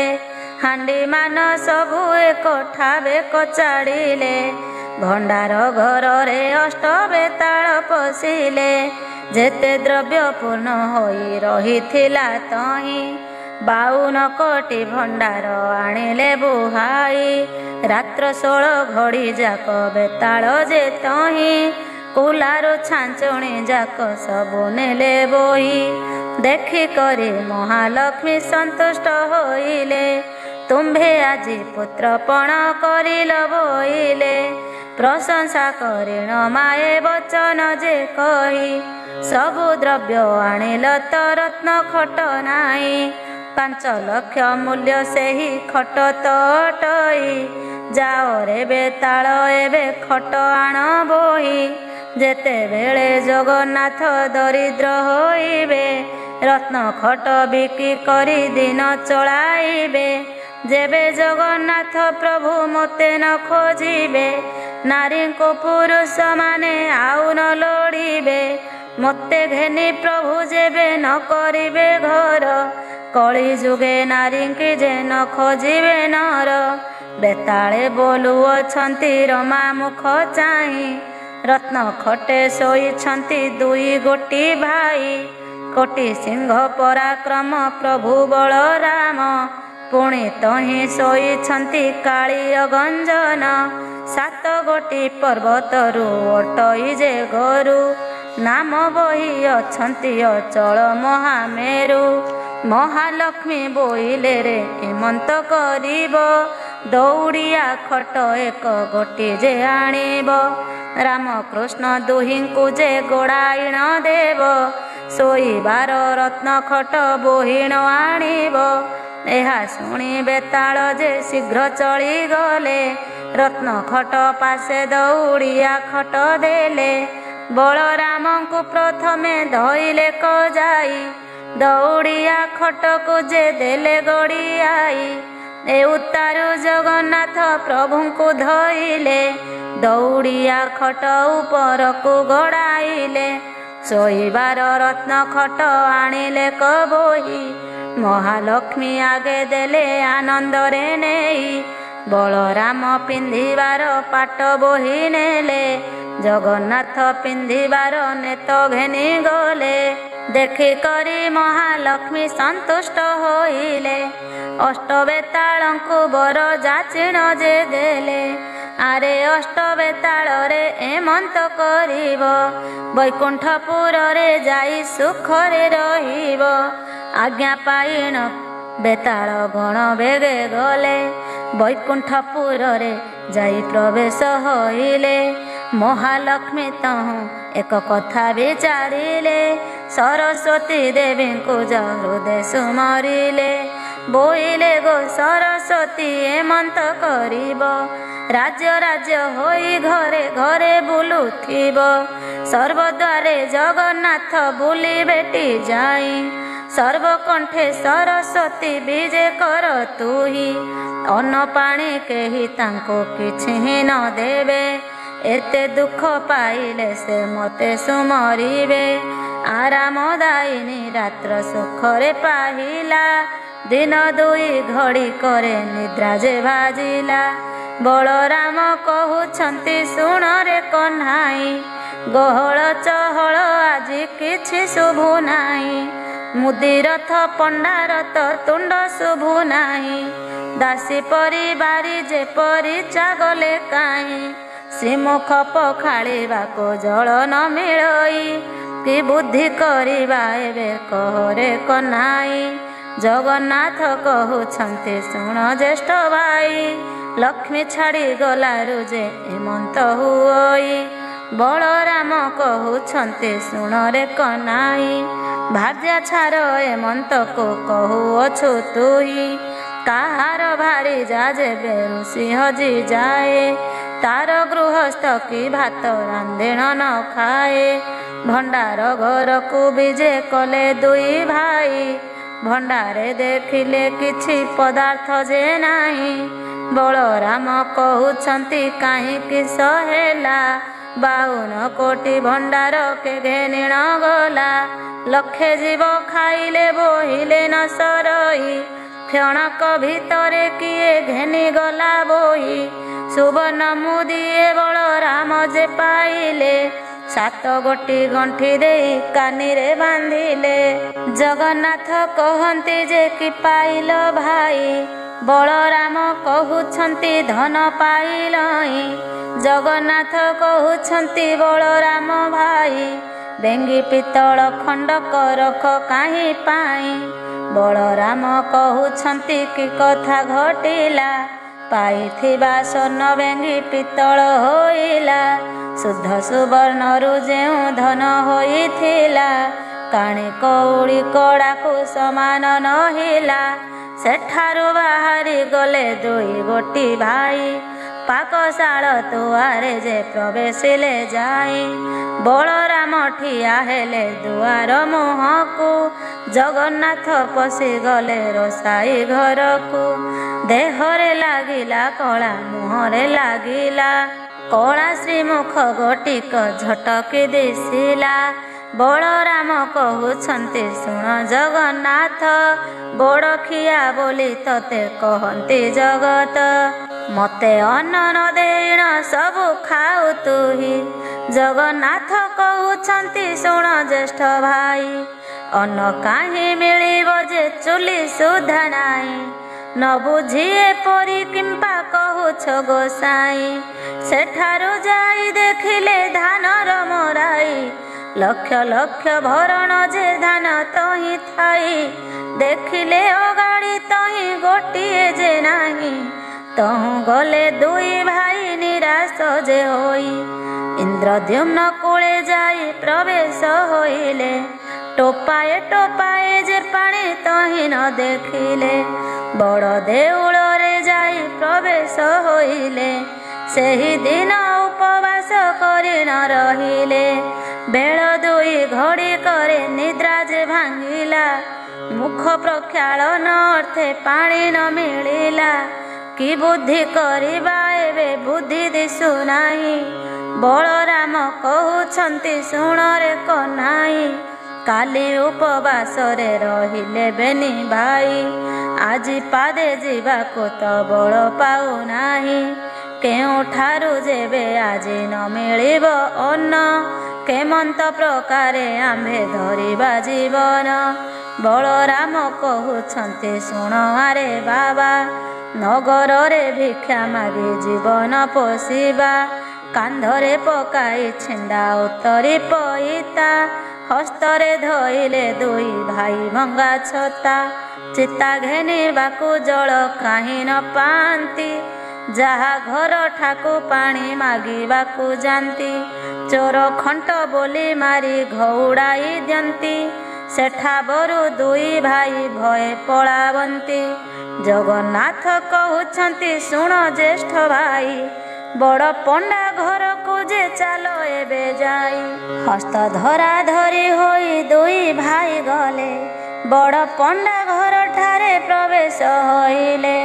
ବଧୂ ତାର କହଇ ଯେ ଶାଶୁ ଆଗେ ଯାଇ, ବ୍ରାହ୍ମଣ ଯେ ଦୁଇ ଗୋଟି ଆସିଛନ୍ତି ଧାଇଁ। ଶାଶୁ ରାଣ୍ଡି ତାହାଙ୍କୁ ଯେ ଚିହ୍ନି ନ ପାରିଲା, ଧାଇଁ ଯାଇ ବେଗେ ଦାଣ୍ଡ କବାଟ କିଳିଲା। ଆସ ଆସ ବୋହୂ ଏଲୋ ଠେଙ୍ଗା ବାଡ଼ି ଧରି, ଚୋର କି ଖଣ୍ଟ ଏ ଦୁହେଁ ଦେବାଡ଼ କରି। ଏହା ଶୁଣି ଦୁଇ ଭାଇ ତହୁଁ ପଳାଇଲେ, ସାମବେଦ ଯଜୁର୍ବେଦ ଦୂରେ ଉଚ୍ଚାରିଲେ। ଶୁଣି ଶୁଷ୍କ ତରୁଗଣ ପଲ୍ଲବୀ ଉଠିଲେ, ଭିକ୍ଷୁକ ବ୍ରାହ୍ମଣ ବୋଲି ବ୍ରାହ୍ମଣୀ ଚିହ୍ନିଲେ। ଦୁଇ ଭାଇଙ୍କୁ ସେ ଡାକି ତହିଁ ବସାଇଲା, ଖୁଦମଳୁ ଖମିସାଇ ସତର ରାନ୍ଧିଲା। ଅଫିଟା କଦଳୀ ମଞ୍ଜ ଦୁଇ ଖଣ୍ଡ ଆଣି, ବେନି ଭାଇ ପକାଇଣ ସିଞ୍ଚିଲେ ପାଣି। କଂସା ଘେନି ବ୍ରାହ୍ମଣୀ ଯେ ଅନ୍ନ ଆଣି ଗଲା, ଅନ୍ନ କି ବାଢ଼ିବ ତାର ହାଣ୍ଡି ଉଭା ହେଲା। ଲକ୍ଷ୍ମୀ ଦ୍ରୋହୀ ପୁରୁଷ ଏ ବୋଲି ନ ଜାଣିଲା, ପାକଶାଳାରୁ ଲେଉଟି ପାଶରେ ମିଳିଲା। ଦୁଇ ଗୋଟି ଭାଇଙ୍କର ହସ୍ତକୁ ଧଇଲା, କଟୁ କଥା କହି ତାଙ୍କୁ ଦାଣ୍ଡରେ ଛାଡ଼ିଲା। ତହୁଁ ଦୁଇ ଜଣ ଯେ ନିରାଶ ହୋଇଗଲେ, କବିର ସାହିରେ ଯାଇ ପ୍ରବେଶ ହୋଇଲେ। କ୍ଷୁଧାର୍ତ ବ୍ରାହ୍ମଣ ବୋଲି କବିର ଜାଣିଲେ, ଖଇ ଚାରି ପାଞ୍ଚ ମାଣ ଆଣି ବେଗେ ଦେଲେ। ଆଜ୍ଞା ପାଇ ପବନ ଯେ ବେଗେ ଚଳିଗଲା, ପ୍ରଭୁଙ୍କ ଆଗରୁ ଖଇ ଉଡ଼ାଇଣ ନେଲା। ବଳରାମ କହୁଛନ୍ତି ଶୁଣରେ କହ୍ନାଇ, ପ୍ରାଣ ଗଲା ବେଳେ ଜାତି କୂଳ ଲୋଡ଼ୁ କାହିଁ। ପଦ୍ମ ପୋଖରୀକୁ ଚାଲ ଯିବା ବେନି ଭାଇ, ପଦ୍ମମୂଳ ଖାଇ ପ୍ରାଣ ବଞ୍ଚାଇବା ତହିଁ। ଫଳ ପୁଷ୍ପ କରି ତହୁଁ ଗୁଡ଼ାଏ ଆଣିବା, ଅଧିକ ମିଳିଲେ କିଛି ସଞ୍ଚିଣ ରଖିବା। ଏମନ୍ତ ବିଚାର କରି ଦୁଇ ଭାଇ ଗଲେ, ପଦ୍ମ ପୁଷ୍କରିଣୀରେ ଯେ ପ୍ରବେଶ ହୋଇଲେ। ପଦ୍ମ ପୋଖରୀରେ 7 ତାଳ ପାଣି ଥିଲା, ଲକ୍ଷ୍ମୀ ଆଜ୍ଞା ମାତ୍ରେ ସବୁ ପଙ୍କ ହୋଇଗଲା। ଜଗନ୍ନାଥ କହୁଛନ୍ତି କି ବୁଦ୍ଧି କରିବା, ଜଳ କାହିଁ ଫଳ ଏଥି କାହୁଁ ବା ପାଇବା। ଏହା କହି ଦୁଇ ଜଣ ତହୁଁ ଚଳିଗଲେ, ଯାଉ ଯାଉ ବାଟେ ଏକ ଯୋଗୀ କି ଭେଟିଲେ। ଜଗନ୍ନାଥ କହୁଛନ୍ତି ଶୁଣ ଆହେ ନାଥ, ତୁମ୍ଭର ଥାଳରୁ ଯେ ଆମ୍ଭଙ୍କୁ ଦିଅ ଭାତ। ସତ୍ୟାନନ୍ଦ ବୋଲେ ରାମକୃଷ୍ଣ ମୁଖ ଚାହିଁ, ଲକ୍ଷ୍ମୀ ଦ୍ରୋହୀ ହୋଇଅଛ ତୁମ୍ଭେ ଦୁଇ ଭାଇ। ଦୁଧ ଅନ୍ନରେ ଯେ ମୋର ଥାଳ ପୁରିଥିଲା, ତୁମ୍ଭେ ମାଗନ୍ତେଣ ଅନ୍ନ ଶୂନ୍ୟ ହୋଇଗଲା। ଅନ୍ନ ଜଳ ନ ମିଳିବ ତୁମ୍ଭଙ୍କୁ ଯେ କାହିଁ, ସମୁଦ୍ର କୂଳକୁ ବେଗେ ଯାଅ ଦୁଇ ଭାଇ। ମୁହିଁ ଯାଇଥିଲି ମୋତେ ଅନ୍ନ ଥିଲେ ଦେଇ, ଖାଇଲେ ବୋହିଲେ ସେହି ଅନ୍ନ ନ ସରଇ। ଏହି ରୂପେ ସତ୍ୟାନନ୍ଦ ବାଟ କହିଦେଲେ, ଯିବା ବୋଲି ଦୁଇ ଭାଇ କମର ବାନ୍ଧିଲେ। ହଟି କମଳିନୀ ତହୁଁ ହଟ ଭିଆଇଲେ, ସୂର୍ଯ୍ୟଙ୍କୁ ରାୟଣ ଦେବୀ ବେଗେ ଆଜ୍ଞା ଦେଲେ। ଅତି ଶୀଘ୍ର ଟାଣ ଖରା କର ତୁମ୍ଭେ ଯାଇ, ବାଲି ମାଟି ତାତୁ ବେଗେ ଡହ ଡହ ହୋଇ। ତାତିବ ଖରାରେ ଯେନେ ଭାଜିବାର ବାଲି, ପାଦେ ମାତ୍ର କେହି ତହିଁ ନ ପାରିବେ ଚାଲି। ଜଗନ୍ନାଥ କହୁଛନ୍ତି ଶୁଣ ଜ୍ୟେଷ୍ଠ ଭାଇ, ଏତେ ବଡ଼ ଖରାରେ ମୁଁ ଚାଲି ନ ପାରଇ। ବେଗ ବେଗ ହୋଇ ତୁମ୍ଭେ ଯାଉଅଛ ଧାଇଁ, ବୁଦ୍ଧି ଦିଶୁ ନାହିଁ ଏବେ କିସ କରିବଇଁ। ଶୁଣି ନ ଶୁଣିଲା ପରି ବଳଦେବ ଗଲେ, କମଳାଙ୍କ ସିଂହ ଦ୍ୱାରେ ପ୍ରବେଶ ହୋଇଲେ। ସିଂହ ଦ୍ୱାରେ ପ୍ରବେଶିଣ ଡାକିଲେ କଜହୁଁ, ଡାକ ଶୁଣି ଦାସୀ ମାନେ ଅଇଲେ କତହୁଁ। କେଉଁ ଦାସୀ କହୁଅଛି ଶୁଣ ଆଗ ସହି, ଏପରି କାଙ୍ଗାଳ ମୁଁ ଯେ କାହିଁ ଦେଖି ନାହିଁ। ଏହିପରି ମୋଟା ହୋଇ ଗୋଟାଏ ଥିଲା, ଆମ୍ଭ ଠାକୁରାଣୀଙ୍କୁ ଯେ ଘରୁ ତଡ଼ି ଦେଲା। ଏହି ରୂପେ ଦାସୀ ମାନେ କୁହାକୁହି ହେଲେ, ବେକରେ ହାତ ଦେଇଣ ଦାଣ୍ଡରେ ଛାଡ଼ିଲେ। ବଳରାମ ପ୍ରଭୁ ତହିଁ ଲେଉଟି ଅଇଲେ, ଜଗନ୍ନାଥ ଠାକୁରଙ୍କୁ ବାଟରେ ଦେଖିଲେ। ବଳରାମ କହୁଛନ୍ତି ଶୁଣରେ କହ୍ନାଇ, ଦାସୀ ମାନେ ଆସି ମୋତେ ଦେଲେ ଘଉଡ଼ାଇ। ଜଗନ୍ନାଥ କହୁଛନ୍ତି କି ବୁଦ୍ଧି କରିବା, ଏମନ୍ତ ପ୍ରକାର ଆମ୍ଭେ ଜୀବନ ଧରିବା। ଆଉ ଥରେ ଚାଲ ବେନି ଭାଇ ଫେରି ଯିବା, ବିନୟ କରିଣ ଅନ୍ନ ଦାସୀଙ୍କୁ ମାଗିବା। ବଳରାମ କହୁଛନ୍ତି ପଛେ ଆମ୍ଭେ ଥିବୁ, ଆଗରେ ଥାଇଣ ଅନ୍ନ ତୁହି ଯେ ମାଗିବୁ। ଏତେ କହି ସିଂହ ଦ୍ୱାରେ ପ୍ରଭୁ ବିଜେ କଲେ, ମନ୍ଦିରର ଶୋଭା ଦେଖି ଆଶ୍ଚର୍ଯ୍ୟ ହୋଇଲେ। ବଳରାମ କହିଲେ ହେ ଶୁଣରେ କହ୍ନାଇ, ପଞ୍ଚମ ସ୍ୱରରେ ଆଗ ବେଦ ପଢ଼ ତୁହି। ଜଗନ୍ନାଥ ପ୍ରଭୁ ଯହୁଁ ଏମନ୍ତ ଶୁଣିଲେ, ଓଙ୍କାର ଶବଦ କରି ବେଦ ଧ୍ୱନି କଲେ। ଋକ ସାମ ଯଜୁ ଅଥର୍ବ ଯେ ଚାରି ବେଦ, ବ୍ରହ୍ମାଣ୍ଡ ପୁରି ଉଠିଲା ଗହ ଗହ ନାଦ। ପଲଙ୍କ ଉପରେ ଯେ କମଳା ଶୋଇଥିଲେ, ନିସ୍ତରିଲି ନିସ୍ତରିଲି ବୋଲିଣ ବୋଇଲେ। କୋଟି କୋଟି ଜନ୍ମର ପାତକ ହେଲା କ୍ଷୟ, ମୋର ଘରେ ବିଜେ କଲେ ପ୍ରଭୁ ଦେବରାୟ। ପଚାର ପଚାର ଦାସୀ ପଚାରଲ ଯାଇ, କିସ ମାଗୁଛନ୍ତି ହେ ବ୍ରାହ୍ମଣ ବେନି ଭାଇ। ଚାଲି ଯାଇ ମୁଦୁସୁଲି ତାଙ୍କୁ ପଚାରିଲେ, କି ମାଗୁଛ ପଣ୍ଡା ମାନେ କହ ତୁମ୍ଭେ ଭଲେ। ଜଗନ୍ନାଥ କହୁଛନ୍ତି ଦାସୀ ମୁଖ ଚାହିଁ, ଅନ୍ନ ଗଣ୍ଡା ଏକ ତୁମ୍ଭେ ପାରିବ କି ଦେଇ। ଏମନ୍ତ ଶୁଣିଣ ଦାସୀ ମାନେ ଚଳିଗଲେ, ଲକ୍ଷ୍ମୀ ଠାକୁରାଣୀ ଆଗେ ବେଗେ ସେ ବୋଇଲେ। ଦାସୀଙ୍କ ମୁଖରୁ ଯେ ଏମନ୍ତ ବାକ୍ୟ ଶୁଣି, ମନେ ବିଚାର କରନ୍ତି ଲକ୍ଷ୍ମୀ ଠାକୁରାଣୀ। ଏକଥା ଅରଜି ଅଛି ଚଣ୍ଡାଳୁଣୀ ମୁହିଁ, ଏବେ ଦାସୀ ମାନେ ଲୋପଚାର ବେଗେ ଯାଇ।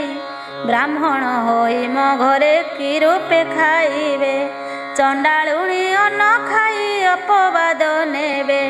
ଏ ମୋହର ଦ୍ରବ୍ୟ ତାଙ୍କୁ ଛୁଇଁ ନ ଯୋଗାଇ, ଜାଣୁ ଜାଣୁ ମୁଁ କେମନ୍ତେ ପ୍ରକାରେ ଦେବଇଁ।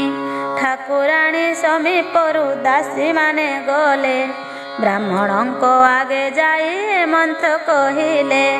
ଦାସୀଙ୍କ ମୁଖରୁ ଯେ ଏମନ୍ତ ବାକ୍ୟ ଶୁଣି, କ୍ଷୁଧାତୁର ହୋଇଣ କହନ୍ତି ହଳ ପାଣି। ନୂଆ ହାଣ୍ଡି ନୂଆ ସଞ୍ଚା ଦେଇକି ପାରିବୁ, ଏମନ୍ତ ହୋଇଲେ ଆମ୍ଭେମାନେ ଯେ ଖାଇବୁ। ଦାସୀମାନେ କହନ୍ତି ଲକ୍ଷ୍ମୀଙ୍କ ଆଗେ ଯାଇ, ହାତେ ରାନ୍ଧି ଭୋଜନ କରିବେ ଦୁଇ ଭାଇ। ଏହା ଶୁଣି ମହାଲକ୍ଷ୍ମୀ ସନ୍ତୋଷ ହୋଇଲେ, ଦାସୀଙ୍କ ହସ୍ତରେ ହାଣ୍ଡି 10 ଗୋଟି ଦେଲେ। ଚାଉଳ ପଉଟିଏ ନେଇ ଛାମୁରେ ରଖିଲେ, ଲେଉଟିଆ ଶାଗ ନେଇ ପୂଜା ଏକ ଦେଲେ। ଆଳୁ ସାରୁ କଦଳୀ ଯେ ବଡ଼ି ବାଇଗଣ, ଦୁଧ ଦହି ଛେନା ଯେ ସର ଦେଲେ ପୁଣ। ଏକ ଯେତେ ଇଚ୍ଛା ତେତେ ଭୁଞ୍ଜ ବୋଇଲେ, ଗୃହେ ମହାଲକ୍ଷ୍ମୀ ଥାଇ ବିଚାର ଯେ କଲେ।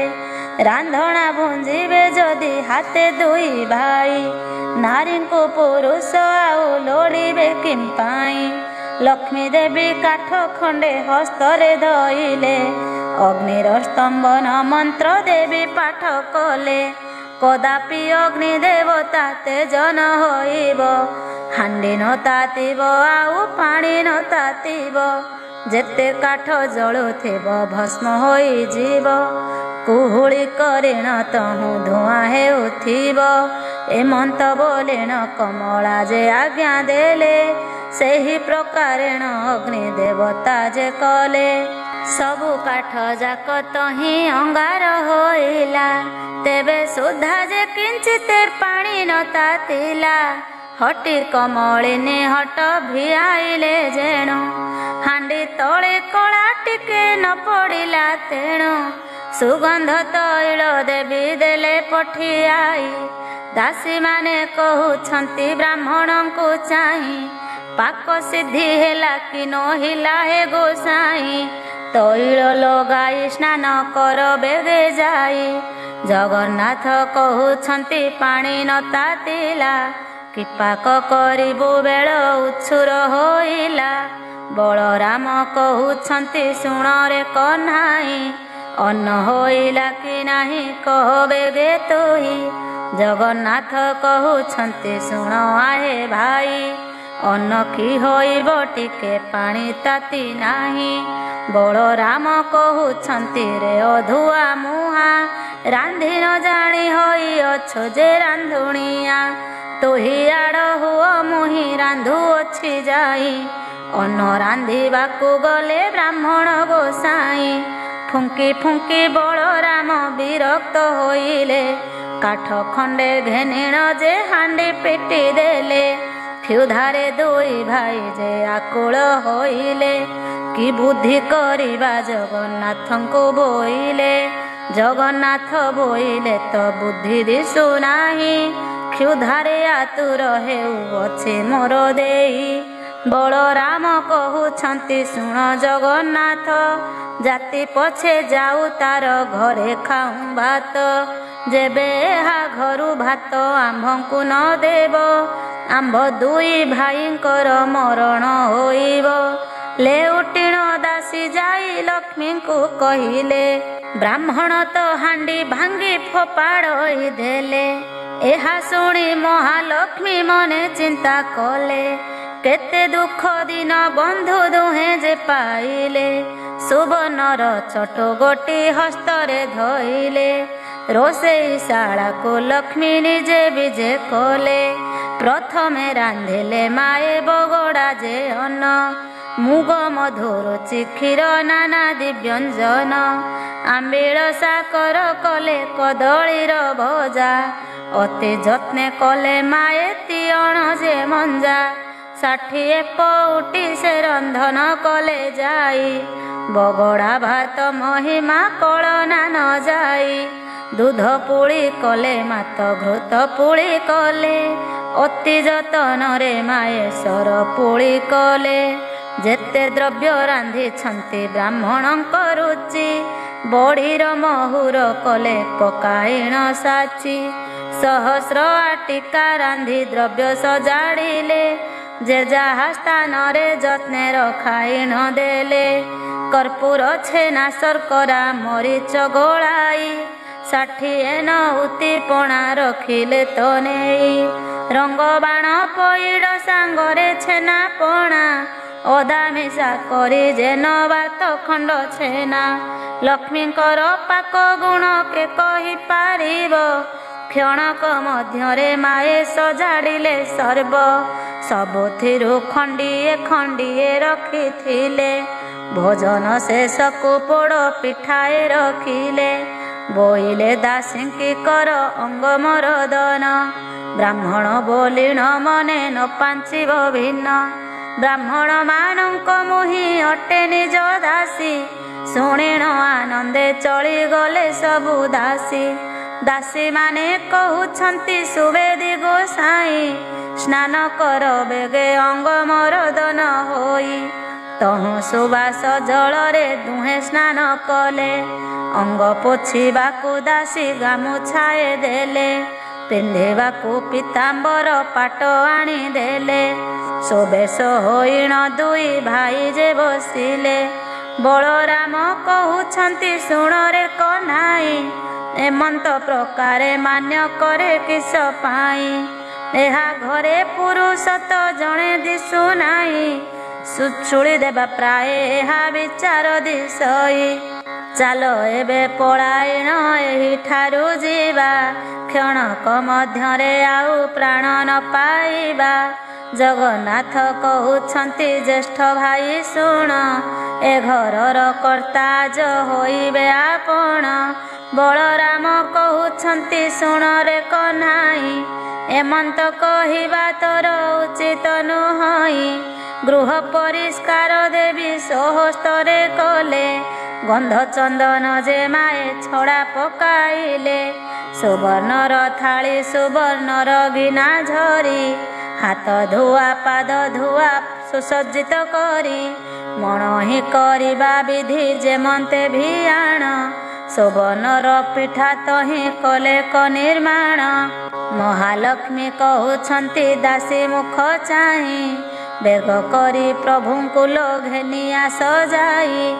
ଏହା ଶୁଣି ଦାସୀ ମାନେ ବେଗେ ଚଳିଗଲେ, ବ୍ରାହ୍ମଣଙ୍କ ପାଶେ ଯାଇ ପ୍ରବେଶ ହୋଇଲେ। ବିନୟରେ କହୁଛନ୍ତି ବ୍ରାହ୍ମଣ ଗୋସାଇଁ, ଭୋଜନ କରିବ ଚାଲ ସ୍ଥାନ ଅଛି ହୋଇ। ବଳରାମ କହୁଛନ୍ତି ଶୁଣରେ କହ୍ନାଇ, ନାରୀଏ ଜଣେ ପୁରୁଷ କେହି ଏଥି ନାହିଁ। ଭିତରକୁ ଯିବା ଆମ୍ଭ ଉଚିତ ନୁହଁ, ପତ୍ର ଦୁଇ ଖଣ୍ଡ ତୁମ୍ଭେ ଆଣ ବେଗେ ଯାଇ। ଜଗନ୍ନାଥ କହୁଛନ୍ତି ଶୁଣ ଭାଇ ତୁମ୍ଭେ, ଏ ଘରର କର୍ତ୍ତା ଆଜ ହୋଇବା ଯେ ଆମ୍ଭେ। କିମ୍ପା ତୁମ୍ଭେ ଭୟ କରୁଅଛ ଜ୍ୟେଷ୍ଠ ଭାଇ, ଦାତା ଦେଉଅଛି ଆମ୍ଭେ ଛାଡ଼ିବା କିମ୍ପାଇଁ। ଭୟେ ବଳରାମ ସେଠା ଘରୁ ନ ଉଠନ୍ତି, ହସ୍ତ ଧରି ଘେନି ଗଲେ କମଳାଙ୍କ ପତି। ଠାବ ସଞ୍ଚାରେ ଯେ ବଳରାମ ନ ବସନ୍ତି, ହସ୍ତ ଧରି ବସାଇଲେ ଦେବ ଶ୍ରୀପତି। କମଳିନୀ କହୁଛନ୍ତି ତୁଳସୀ ବ୍ରାହ୍ମଣୀ, ଦେଢ଼ଶୁର ମୋର ଯେ ଅଟନ୍ତି ହଳ ପାଣି। ତାହାଙ୍କୁ କେମନ୍ତେ ଅନ୍ନ ମୁହିଁ ଦେବି ନେଇ, ଭିତରେ ଥାଇଣ ମୁଁ ଯେ ଦେବଇଁ ବଢ଼ାଇ। ବଡ଼ ସାନ ବୋଲି ଆଗ ପଚାରିବୁ ଯାଇ, ବଡ଼ଠାରେ ଆଗ ଅନ୍ନ ପରସିବୁ ନେଇ। ଅନ୍ନ ଥାଳି ଘେନି ବେଗେ ବ୍ରାହ୍ମଣୀ ଅଇଲା, ବଡ଼ ସାନ କେଉଁ ପଣ୍ଡା ବୋଲି ପଚାରିଲା। ବଳରାମ ବୋଲୁଛନ୍ତି ହୋଇଲୁ କି କାଣି, ବଡ଼ ସାନ କିଏ ତୋତେ ନଦୀ ସଇ ପୁଣି। ଆମ୍ଭେ ବଡ଼ ବୋଲିଣ ଯେ ବଳରାମ କହି, ବ୍ରାହ୍ମଣୀ ବୋଇଲେ କୋପ କଲ କି ଗୋସାଇଁ। ପ୍ରଥମ ଥାଳିର ଅନ୍ନ ବଳରାମେ ଦେଲା, ଭିତରକୁ ଆଉ ଅନ୍ନ ଆଣିବାକୁ ଗଲା। ଆଉ ଏକ ଥାଳି ଅନ୍ନ ଆଣିଲା ବେଳକୁ, ଚାରି ଗ୍ରାସରେ ଖାଇଲେ ବଳରାମ ତାକୁ। ଅନ୍ନ ଥାଳି ଘେନି କରି ବ୍ରାହ୍ମଣୀ ଅଇଲା, ଏ ପଣ୍ଡାର ଅନ୍ନ ଯାକ କିଏ ଘେନି ଗଲା। ବଳରାମ ବୋଇଲେ କ୍ଷୁଧାର୍ଥ ହୋଇଥିଲୁ, ଆଗ କରି ଚାରି ଗ୍ରାସ ବେଗେ ଖାଇଦେଲୁ। ହସିଲା ବ୍ରାହ୍ମଣୀ ଦୁଇ ଭାଇଙ୍କୁ ଅନାଇ, କୁଟୁମ୍ବ ମାରିବା ପ୍ରାୟ ଦିଶୁଛ ଗୋସାଇଁ। ପୁତ୍ର ଭାରି ଜାକି ତୁମ୍ଭ ଦୁହିଁଙ୍କର ନାହିଁ, पेट लागी बुलुअछ देश देश होई। सहस्र कांदी कदली रखिदेले नेई 60 नौती पणा बेगे देले थोई। जेउपरि प्रभुंकर मन कुरुचई सेहीपरि कमलिनी दियंती पठाई। भोजन शेष को जे बोलंती बलराम लक्ष्मींक रांधणा परि लागुछि उत्तम। जगन्नाथ कहउछंती बलराम भाई लक्ष्मी परा भार्या को पाइबा काहि। लक्ष्मी को भर्सना करी देले घौड़ाई बाहरी गले से तांको इच्छा हेला जही। एमंत समय पोड़ पिठा देले नेई। जगन्नाथ कहउछंती बलराम भाई मोर मन कथा को जे लक्ष्मी जानी थाई। भोजन शेष को पोड़ पिठाए दियोई। भोजन सारिण प्रभु आचमन कले कर्पूर तांबूल दुई भाई जे भुंजिले। बाहर मेलारे प्रभु विजे कले जाई। गवाक्ष द्वार रे लक्ष्मी अछंती अनाई। पचार पचार दासी पचार ल जाई। विवाह होई अछंती कि पंडा दुई भाई। एहा शुणी दासी माने बेगे चली गले। ब्राह्मणक निकटरे प्रवेश होइले। पुत्र भारी जाओछि कि काहे तुम्भ घर। केउ राज्य बाड़ी वृत्ति शासन तुम्भर। जगन्नाथ कहउछंती शुण दासी तुही। विवाह हेबाकु द्रव्य आंभर जे नाही। गुआ बाड़ी शासन पाइबु आंबे काहे। लक्ष्मी परा भार्या को जे देलु घौड़ाई। कपाल मंद आंभर दुई भाई बुलु। लक्ष्मी घौड़ाई आंबे ए दुख पाइलु। दासीए बोइले पंडा होइल कि भाई। नारी की छाड़ी पुरुष दरिद्र की होई। गोविंद बोलंती आंभे कहूअछु शुण। केउ नारी थिले हुए ऐश्वर्य वर्धन। केउ नारी थिले वंश निपात हुई। केउ नारी थिले बासी पेजन मिलई। केउ नारी थिले शाढ़ी सुना बोला पाई। केउ नारी अलक्षणी गृह को भांगई। तुम्भ सांताणी की गो पचार तो जाई। दासी कहे बातुल की होइले गोसाई। क्षुधा लागुथिला एबे भात जे खाइल। आंभ सांताणी को जे पचरा बोइल। बलराम बोइल ए मोर पिला भाई। तुम्भ सांताणी आगे जणाइब नाही। जगन्नाथ कहउछंती भय काहि पाई। किछि न विचार आहे बलराम भाई। लक्ष्मींकर गृह सिना अटई जेहि। एठारे आपण भय कर किस पाई। बलराम बोलुछंती बाबू चक्रधर तुम्भे जाई हस्तधर महालक्ष्मींकर। आंभे दोष कलु बोली कह तांकु जाई। जही इच्छा तही थाओ आंभ मना नाही। जेते बेले बलराम एमंत कहिले भितर पुरकु प्रभु निजे विजे कले। धीरे धीरे भितर को गले पीतवास। प्रवेश होइले जाई कमलांक पास। पानी झरी घेनी करी कमला होइले। दरहासे प्रभुंकर मुख को चाहिले। अति जतन रे देले पाद पद्म धोई। थोपाए पाद उदक मस्तके लगाई। किछि पाद उदक लक्ष्मी गर्भ को खेपिले। पंचवर्णे पुष्पे पाद पद्म पूजा कले। महालक्ष्मी कहउछंती प्रभुंकु अनाई। चंडालुणी बोली मते देल घौड़ाई। चंडालुणी घरे बे भुंजिल गोसाई।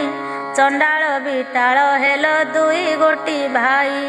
धिक तुम्भ बड़पण धिक तुम्भ कथा। पड़ो तुम्भर प्रतिज्ञा धिक तुम्भ भ्राता। महालक्ष्मी ए प्रकारे बहु धिकारिले। काली गंजन शुणी किछि न कहिले। महालक्ष्मी बोइले हे शुण मो वचन मोर किस कार्य तुम्भे कह हे दहन किछि क्षण उतारे बोइले जगन्नाथ एबे मनु मान तेज जगतर मात अकारणे एते कथा कह प्राण सही आंभर प्रार्थना आंभ संगे जीवा पाई बड़ हेले किस हेला गौरव गंजिल रवि तले सबु जुगे जस रखी गल तुम्भ जोगे आंभे कष्ट पाइलु बहुत आंभे भिक्षा मागिबार जानिले जगत तुम्भ जस कीर्ति एबे जगते रहिला आंभंकु अन्न देवार जगत शुणिला गुरुवार दिन जे पुराण शुणिब जन्म जन्मांतर पाप तार क्षय हेब लक्ष्मी पूजा दिन एहा जे नारी गाइब इह जन्मे पतिव्रता वैकुंठ को जीव यद्यपि केहि नारी को मुखे बुझाइब ताहार सुकृत आउ के कहि पारिब एते कहि गोविंद धइले लक्ष्मी हस्त जगत मात बोइले कर तुम्भे सत्य चंडालु ब्राह्मण जाए खुआ खोई हेबे समस्ते खाइण हस्त जले न धोइबे हाड़ीर हस्तु ब्राह्मण छड़ाई खाइबे ब्राह्मणे खाई हस्त को मुंडरे पोछिबे अन्न खाई सर्वे मुंडे पोछुथिबे हस्त तेबे बड़ देउल को जीवी जगन्नाथ हेउ हेउ बोली आज्ञा देले महाबाहु जुगे जुगे लक्ष्मी गो तुम्भर जस रहु लक्ष्मी हस्त धरिण जगन्नाथ नेले बड़ देउल को प्रभु विजे करी गले लक्षे चंद्र उदिया जे छामुरे जलई देउल को विजे कले ब्रह्मांड गोसाई इंद्र डाकुछंती देव मणिमा ब्रह्मा डाकुछंती देव गुहारी शुणिमा वरुण कुबेर जे हस्तरे बेत धरी नृत्य करुथिले जहि स्वर्ग पसरी रंभा जे मेनका दियाउ चित्र लेखा तुलसी मालती आउ अन्यान्य रसिका चंचला जे मदाळसी आवर सुशीला नृत्य आरंभंती तुष्ट होई से अबला बलराम कहउछंती शुण रे कनाई घर को घरणी सिना सुंदर दिसई जेते बेले दांडे जाउथिलु दुई भाई चोर खंट बोली देउथिले घौड़ाई